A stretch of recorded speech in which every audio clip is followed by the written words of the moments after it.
ایک بھائی نے سوال کیا کہ ہم سفر پہ ہوتے ہیں، کبھی نماز قضا ہو جائے خدا نخواستہ، تو کیا گھر پر آ کے قصر پڑھیں گے یا پوری پڑھیں گے؟ دیکھیں اصول یاد رکھیے گا، جہاں پر آپ کی نماز قضا ہوگی نا اتنی رکعتیں آپ نے پڑھنی ہیں بس. یعنی گھر میں قضا ہوئی تو 4 پڑھنی ہیں، اور سفر میں قضا ہوئی تو 2 پڑھنی ہیں. اب کس جگہ پڑھ رہی ہیں اس کا اعتبار نہیں ہوگا. لہٰذا اگر آپ نے گھر پہ نماز قضا ہوئی اور سفر کر رہے ہیں اور سفر میں اس قضا کو ادا کرنا چاہتے ہیں تو 2 نہیں بن جائیں گی، وہ 4 ہی پڑھنی ہوں گی. اور سفر میں اگر 2 تھیں قضا ہو گئیں، جیسے ظہر کی 2، عصر کی 2، عشاء کی 2، اور آپ گھر پہ آ کے پڑھنا چاہتے ہیں تو اب گھر پہ آنے کی وجہ سے 4 نہیں بن جائیں گی، 2 ہی پڑھنی ہوں گی. امید ہے کہ آپ سمجھ گئے ہوں گے. ایک انہوں نے فرمایا کہ فجر کی سنتوں سے قبل قضا نماز پڑھ سکتے ہیں کہ نہیں؟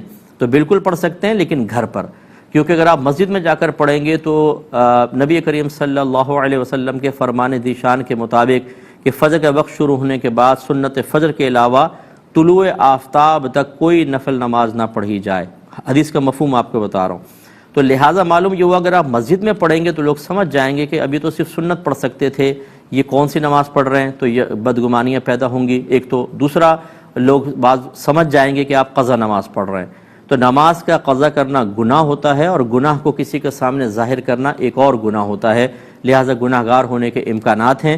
آپ گھر پہ پڑھیں، گھر پہ پڑھنے کے بعد جا کر پھر مسجد میں فجر وغیرہ سنت پڑھ لیں اور فرض ادا کر لیں، لیکن قضا نمازیں گھر پہ پڑھیں.